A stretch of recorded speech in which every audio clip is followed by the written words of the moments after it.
Janata Dal United को 5 seat भी नहीं आएगा।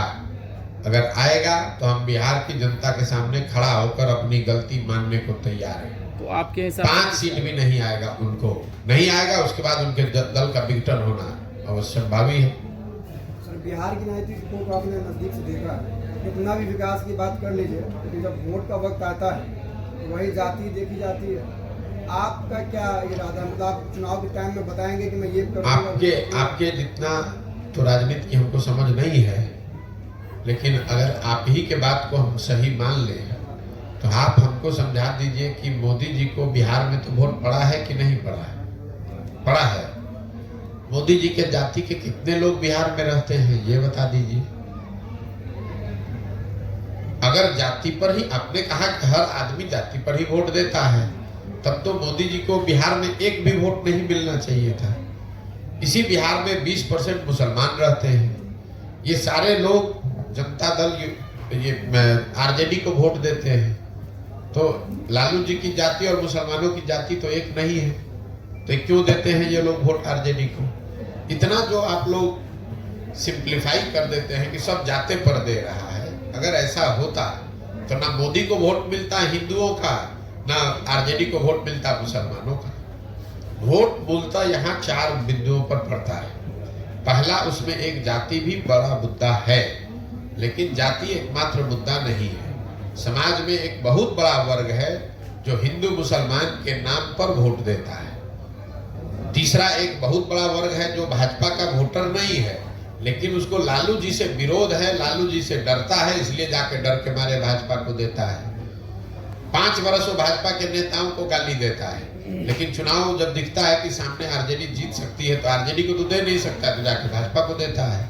और यही हाल कमोवेश मुसलमानों का है। ये आरजेडी के वोटर नहीं है, ना जाति के आधार पर ना धर्म के आधार पर। इनको लगता है कि भाई भाजपा को तो हम दे नहीं सकते हैं, तो हम किसको देंगे? एक आरजेडी बचा, उसको आरजेडी को वोट देते हैं। तो जो मजबूरी का वोट है उसको आप जाति का वोट ना बताएं। ये जाति का वोट नहीं है, ये मजबूरी का वोट है, डर का वोट है, विकल्प नहीं है इसलिए दे रहे हैं। विकल्प बन जाएगा, नहीं देंगे उसको वोट। अच्छा, केंद्र में जो अभी सरकार है तो इसको कितना फर्क पड़ेगा 24 लोकसभा में, ये इंडिया गठबंधन जो बना है? कितना फर्क पड़ेगा इस पे निर्भर करता है कि इंडिया गठबंधन कितना बढ़िया बनता है, कितना बढ़िया उसको चलाया जाता है, क्या कार्यक्रम। क्या है भैया, ऐसा है, आप किताब खरीद के ले आइएगा घर, उससे परीक्षा पास हो जाइएगा। सबसे बढ़िया जो मार्केट में किताब है वो खरीद के ले आइए, बिना पढ़े हुए आप पास हो जाइएगा। तो इंडिया अलायंस वैसे ही है कि आपने किताब मार्केट से जमा कर लिया, अब उसको पढ़ना भी तो पड़ेगा भाई। कोई उसका कार्यक्रम हो, नैरेटिव हो, नीचे जनता उससे जुड़े, समझे, तब तो फायदा होगा। किताब खरीद के लाके घरे रख लीजिएगा और कहिएगा परीक्षा में कितना नंबर आएगा। पढ़िएगा, बढ़िया पढ़िएगा तो बढ़िया नंबर आएगा, नहीं पढ़िएगा तो फेल हो जाइएगा। वही हाल इंडिया अलायंस का भी होगा। बहुत बहुत धन्यवाद भैया। आखिरी सवाल कर लिया जाए। मैं बोले सर, भाजपा का जो राजनीति का तरीका आप जानते हैं, हिंदू मुस्लिम वाला है, और भाजपा के पीछे पूरी आरएसएस की लॉबी 200 साल की तैयारी होगी, और लगातार आरएसएस के जो भी कार्यकर्ता हैं या फिर उनको मानने वाले बढ़ते जा रहे हैं, यानी भाजपा के वोटर्स बढ़ते जा रहे हैं। जब भाजपा के वोटर बढ़ेंगे तो उधर सेकुलर वोटर तब कम होते जाएंगे। सर, उन्हें रोकने के लिए क्या तरीका आप? ऐसा है कि अगर भाजपा के वोटर बढ़ ही रहे जैसा आप बता रहे हैं, तो भाजपा फिर 15 राज्यों में चुनाव कैसे हारी है? तो जीत भी रही है सर। भैया, जीत वहां रही है जहां उनका मुकाबला ज्यादातर जगहों पर कांग्रेस से है। तो अपनी ताकत से जीतने के बजाय वो कांग्रेस लड़िए, अपने लिए चुनाव लड़िए, अपने बच्चों के लिए वोट दीजिए। आपको लग रहा है कि यहाँ के लोग आपकी बात से सहमत हैं या फिर आपकी बात को समझ रहे हैं? भैया, मैं आपको बार बार वही सवाल आप दोबारा पूछ रहे हैं जो साहब ने पूछा। लोग समझ रहे हैं कि नहीं, ये बात तो आप लोगों से पूछिएगा, हम तो बता नहीं सकते हैं, हम तो अपनी बात कह रहे हैं। आपने कहा कि अगर लोग, मैंने ये कहा कि अगर लोग समझ नहीं रहे तो यहाँ आ क्यों रहे? हम किसी को गाड़ी भेजकर तो बुला नहीं रहे, हम तो यहाँ कैंप में बैठे हुए हैं। 25 आदमी आएगा तो भी बात करेंगे, 500 आदमी आएगा तो भी बात करेंगे। कोई आपको ये नहीं मिला होगा ये बताने वाला कि प्रशांत किशोर ने गाड़ी बस भेजा है, हम लोग को कैंप में बुलाया है। हम आकर यहाँ पर कैंप लगाकर बैठे हैं, अपनी बात कह रहे हैं। आपको अच्छा लगे तो जुड़िए, नहीं अच्छा लगे तो जहाँ है वहां रहिए। ठीक है भैया। नीतीश कुमार का बनारस रैली होने वाला है। आप बोलते हैं कि नीतीश कुमार का राष्ट्रीय स्तर पर कोई वर्चस्व नहीं है। हमको बोलने की जरूरत है। नीतीश कुमार का बिहार में जब कोई वर्चस्व नहीं तो राष्ट्रीय स्तर पर कैसे वर्चस्व हो जाएगा? आप हमारे कहने पर मत जाइए। 243 विधायकों के यहाँ पर विधानसभा में नीतीश कुमार का 42 गो विधायक है, तो क्या बताता है कि बिहार में बहुत उनका वर्चस्व है। 12-13% पूरे बिहार में वोट उनको मिला है, तो ये क्या बताता है? अगर 100 में 12% आपको वोट मिलेगा तो बिहार में आपका वर्चस्व बताता है। तो जिसका बिहार में ही वर्चस्व नहीं है उसका देश में कैसे हो जाएगा? ये तो लॉजिक, कॉमन सेंस की बात है। रैली करने को तो जाके आप जाकर केरल में रैली करने लगे तो कोई रैली करने पर तो रोक है नहीं। फिर सुशासन बाबू क्यों कहा जा रहा है? हमको तो कोई नहीं मिला जो नीतीश कुमार को सुशासन बाबू अभी कह रहा है। पहले किसी जमाने में 2005 से 2012-13 का एक दौर था जब लोगों को, बिहार की जनता को ऐसा लगा था कि बिहार में कुछ सुधार हो रहा है, और वो इसलिए लगा था कि बिहार की जनता ने 15 बरस लालू राज, जंगल राज देखा था। तो जब बहुत अंधेरा होता है उसमें एक छोटा सा दिया भी जलेगा तो उसका प्रकाश थोड़ा ज्यादा दिखता है, और कुछ प्रयास उन्होंने शुरुआती दिनों में किया भी था।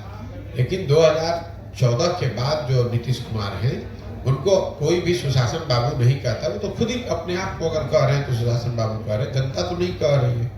कहीं गांव देहात, सड़क, पंचायत पे तो हमको कोई नहीं मिला ये कहता हुआ कि नीतीश कुमार सुशासन बाबू है या जो राज वो चला रहे हैं इसमें सुशासन है। लोग तो ये बताते हैं कि लालू जी के राज में अपराधियों का जंगल राज था, नीतीश कुमार के राज में अधिकारियों का जंगल राज है। फर्क तो कुछ नहीं है दोनों में।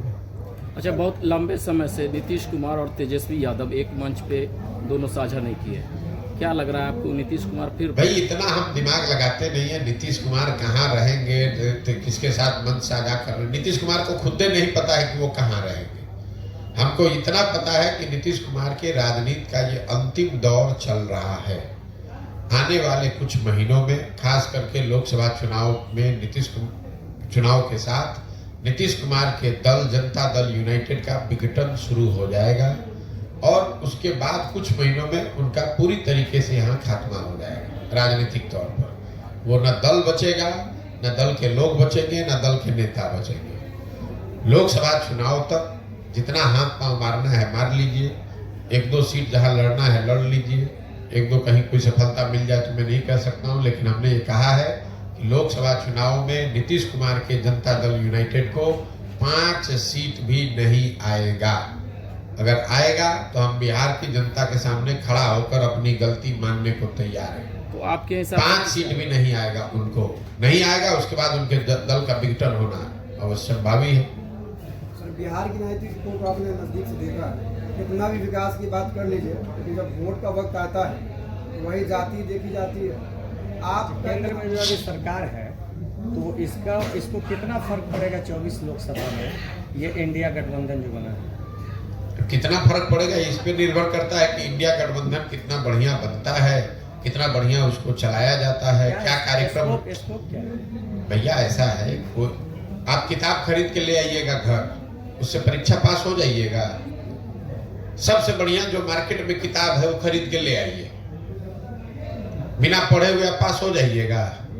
तो इंडिया अलायंस वैसे ही है कि आपने किताब मार्केट से जमा कर लिया, अब उसको पढ़ना भी तो पड़ेगा भाई।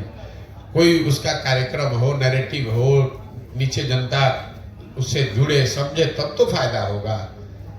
किताब खरीद के ला के घर रख लीजिएगा और कहिएगा परीक्षा में कितना नंबर आएगा। पढ़िएगा, बढ़िया पढ़िएगा तो बढ़िया नंबर आएगा, नहीं पढ़िएगा तो फेल हो जाइएगा। वही हाल इंडिया अलायंस का भी होगा। बहुत बहुत धन्यवाद।